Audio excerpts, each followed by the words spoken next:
Big players ഇല്ല. Market മുഴുവൻ retail traders ആണ് മൂവ് ചെയ്യുന്നത്. ഇത് സത്യമാണോ, അല്ലെങ്കിൽ ഒരു ഡേഞ്ചറസ് മിത്ത് ആണോ? ഒരു സിമ്പിൾ ചോദ്യം ചോദിക്കാം. ഒരു സ്റ്റോക്കിൽ അല്ലെങ്കിൽ ഇൻഡെക്സിൽ ഒരു ദിവസം കോടികളുടെ വോള്യൂം വരുമ്പോൾ ആരാണ് അത്രയും ബൈ സെൽ ചെയ്യുന്നത്? റീറ്റെയിൽ ട്രേഡേഴ്സിന് ലിമിറ്റഡ് ക്യാപിറ്റലാണ്. നമ്മൾ ഓരോ ട്രേഡിലും 1000, 5000, 10000 യൂണിറ്റ്സ് മാത്രമാണ് ട്രേഡ് ചെയ്യുന്നത്. ഇതുകൊണ്ട് മാർക്കറ്റ് മൂവ് ചെയ്യാൻ പറ്റില്ല. Banks, mutual funds, FIIs, hedge funds ഇവരുടെ ഓരോ ഓർഡറും കോടികൾ വിലയുള്ളതാണ്.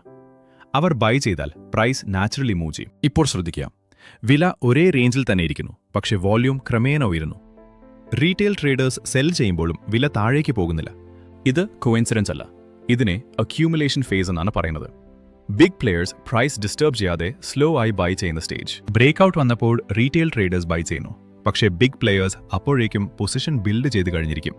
സോ ബിഗ് പ്ലെയേഴ്സ് ഇല്ലെന്ന് പറയുന്നത് മാർക്കറ്റ് നോളജ് ഇല്ലാത്തതുകൊണ്ടാണ്.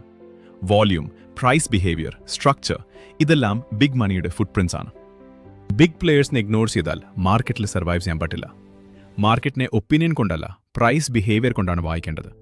ഇതുപോലുള്ള കാര്യങ്ങൾ കൂടുതൽ പഠിക്കാൻ ചാനൽ സബ്സ്ക്രൈബ് ചെയ്ത് ബെൽ ഐക്കോൺ എനേബിൾ ചെയ്യൂ.